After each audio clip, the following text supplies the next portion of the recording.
नाज़रीन करामी, क्या आप जानते हैं कि इस वक्त दुनिया के कुदरती तेल पर यहूदी काबिज है? कुदरती तेल कैसे दरियाफ्त हुआ, इसकी तारीखी हैसियत क्या है और किस तरह इन दज्जाली क़ुव्वतों ने इस पर कब्जा किया और इसकी मदद से दुनिया में होने वाली कई जंगों पर फतह हासिल की। आज की इस वीडियो में हम आपको कुदरती तेल की दरियाफ्त से लेकर मौजूदा दौर जहां सऊदी तेल पर भी यहूदियों ने कब्जा कर लिया है तक की कहानी सुनाएंगे। कुदरत की इस नेमत को किस अंदाज से इस्तेमाल किया जाता रहा है, इस पर भी बात की जाएगी। लेकिन इससे कबल हस्ब रवायत चैनल पर आने वाले नए दोस्तों से दरखास्त है कि पहले इस मुनफरिद चैनल नजमुल हसन बाजवा को सब्सक्राइब करते हुए साथ ही मौजूद घंटी की अलामत को दबा दें ताकि इल्मी, अदबी और तारीखी वीडियोस की नोटिफिकेशन आप तक बर वक्त पहुंच सके। प्लीज हमारी हौसला अफजाई के लिए वीडियोस को लाइक जरूर किया कीजिए ताकि दिलचस्प वीडियोस का तसलसल बरकरार रखा जा सके।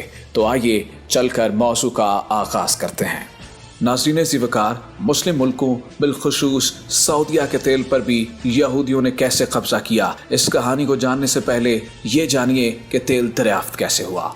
तेल के अरूज का सफर कोयले के ज़वाल से हुआ। 16वीं सदी के वस्त तक इंग्लैंड में जंगलात बहुत ज्यादा तेजी के साथ खत्म होना शुरू हो गए थे, जिसकी वजह कोयले को बतौर ईंधन इस्तेमाल करना था। लगातार कोयले के बेजा इस्तेमाल की वजह से 18वीं सदी तक इंग्लैंड में कम गहराई पर पाया जाने वाला कोयला खत्म होना शुरू हो गया। 1850 में अमेरिकी रियासत पेंसिल्वेनिया के मकाम पर चंद अफराद ने झीलों और नदियों में काले रंग की ग्रीस की तरह दिखने वाला तेल दरियाफ्त किया। इस तेल की 1 गैलन 5 किलो कोयले के बराबर तवानाई फराहम करती थी। इसके बाद 1862 में पेंसिल्वेनिया के एक मकाम पर गहरे कुएं खोदकर सालाना 30 लाख बैरल तेल निकाला जाने लगा। आगाज में तेल का इस्तेमाल बस केरोसिन और मिट्टी के तेल के तौर पर किया जाता, जिससे लालटेन जलाकर घरों को रोशन किया जाता। लेकिन वक्त गुजरने के साथ साथ तेल का इस्तेमाल बहुत बढ़ गया और अब पेंसिल्वेनिया में भी ज़खायर खत्म होना शुरू हो गए थे। इस वक्त तक पूरी दुनिया को तेल की अहमियत और ताकत का अंदाजा हो चुका था। यहाँ पर कहानी में एक बहुत ही दिलचस्प मोड़ आता है। अमेरिका के एक बड़े बिजनेसमैन जॉन डी रॉकीफेलर ने तेल के कारोबार में पैसे लगा दिए, जिससे उसने बेइंतहा दौलत कमाई। मुआज़िज़ दोस्तों, ये वही रॉकीफेलर है जो शैतानी खुफिया तंजीम इल्लुमिनाती के 13 सबसे ताकतवर खानदानों में से एक खानदान है और यहूदी है। डेविड रॉकीफेलर, जो कि शैतान के पुजारियों का सबसे बड़ा ताकतवर लीडर था, उसका ताल्लुक भी इसी रॉकीफेलर खानदान से था। अब जो बातें हम आपको बताएंगे, इससे आपको अंदाजा हो जाएगा कि किस तरह यहूदी तेल की जरूरत को दुनिया भर में बढ़ा रहे थे, जिससे ये पूरी दुनिया पर काबिज हो सकें और ज्यादा से ज्यादा पैसा कमाकर अपने मज़मूम अज़ाइम हासिल कर सकें। तेल की पैदावार पर अपना कब्जा करने के बाद रॉकीफेलर का अगला कदम यह था कि पूरी दुनिया में तेल की जरूरत को बढ़ाया जा सके। इस वक्त जब तेल दरियाफ्त हुआ तब इंसान सवारी के तौर पर ऊंट, घोड़े और गधे वगैरह इस्तेमाल करता था। कोयले की दरियाफ्त के बाद एक रेलगाड़ी भी बन गई थी, लेकिन अब साइंसी तौर पर गाड़ियां इजाद होना शुरू हुई। इसके बाद ये गाड़ियां मिट्टी के तेल से चलती थीं। इस इजाद के ठीक 7 साल बाद अमेरिका में 4 टायरों वाली मोटर गाड़ी भी बना ली गई, जिसमें अमेरिका में कारों की पैदावार यूरोप से भी कई गुना ज्यादा बढ़ गई। रॉकीफेलर खानदान ने जानबूझकर बहुत बड़ी तादाद में गाड़ियां बनाई ताकि इनकी खपत ज्यादा हो सके। जितनी ज्यादा तादाद में गाड़ियां आएंगी उतनी ही तेल की खपत होगी और तेल पर रॉकीफेलर खानदान का पहले से ही कब्जा था। इससे बहुत ज्यादा पैसे कमाए जा सकते थे और यहूदी अपनी साजिश में कामयाब भी हो रहे थे। नाज़रीन, 1909 में हेनरी फोर्ड ने भी बड़ी तादाद में गाड़ियां बनाने का ऐलान कर दिया। हेनरी फोर्ड बजाते खुद भी शैतानी खुफिया तंजीम का हिस्सा था।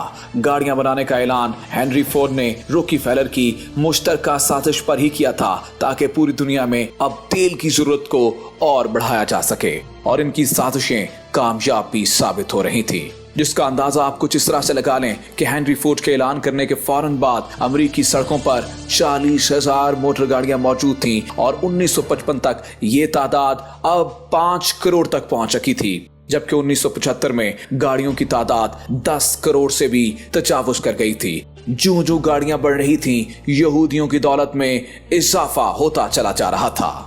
यहूदियों ने जैसे पेपर नोटों को मुतारिफ करवा के दौलत जमा की थी, इसी तरह से गाड़ियां मुतारिफ करवा के अब यहूदियों के पास दौलत का ढेर लग चुका था।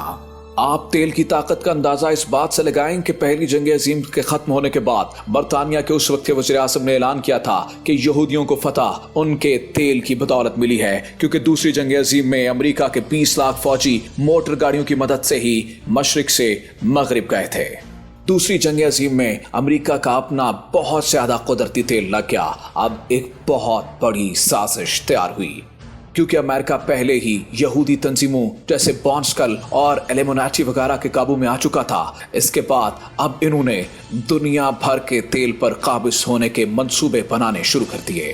1944 میں امریکی صدر روز ویلیٹ نے مشرق وسطیٰ کے تیل پر قابض ہونے کا ارادہ کیا۔ اب یہ آہستہ آہستہ مسلم ممالک کی طرف آئے اور مسلم ملکوں کے تیل پر قبضہ کرنے کی سازشیں شروع ہو گئیں۔ امریکہ مسلم ممالک کے تیل پر بھی قابض ہو کر نیو ورلڈ آرڈر ترتیب دینا چاہتا تھا۔ اس کے لیے ایک خفیہ میٹنگ روز ویلیٹ اور برطانیہ کے سفیر کے درمیان ہوئی۔ روز ویلیٹ نے اپنا منصوبہ بتاتے ہوئے کہا کہ ایران کا تیل برطانیہ کا، جبکہ عراق اور کویت میں برطانیہ اور امریکہ دونوں برابر کے حصے دار ہوں گے، لیکن پورے سعودی عرب کا تیل مکمل طور پر امریکہ کا ہوگا۔ اب یہ شیطانی منصوبے بن چکے تھے اور ان پر عمل درآمد کرنے کا وقت تھا۔ ناظرین گرامی، سال 2004 میں the true story of oil نامی ایک کتاب شائع ہوئی، جس میں ان تمام واقعات کی مکمل تفصیل لکھی گئی ہے۔ بتایا گیا ہے کہ کیسے جنگیں کروائی گئیں، کیسے حملے کیے گئے، کس طرح سے کمپنیاں لا کر مسلم ممالک میں بٹھائی گئیں اور سعودی، کویت اور عراق کے تیل پر قبضہ کیا گیا۔ آج بھی تیل تو سعودیہ، کویت اور عراق کا ہی ہے، لیکن انہیں نکالنے کی ذمہ داری انہی یہودیوں کی بنائی ہوئی کمپنیوں کی ہے، اور پوری دنیا کے تیل کے ساتھ یہی یہودی کمپنیاں مسلمانوں کے تیل پر بھی قابض ہیں۔ دوستو، ہمیں امید ہے کہ آج کی یہ ویڈیو آپ کو بے حد پسند آئی ہوگی۔ ویڈیو پسند آنے کی صورت میں اسے لائک کیجیے، دوستوں کے ساتھ فیس بک، واٹس ایپ اور دیگر میڈیا پر ضرور شیئر کیجیے، ہماری حوصلہ افزائی بھی کیجیے اور کمنٹ باکس میں اپنی قیمتی تجاویز سے ضرور آگاہ رکھیے گا۔ آج کی ویڈیو میں بس اتنا ہی۔ اگلی ویڈیو تک کے لیے اللہ نگہبان۔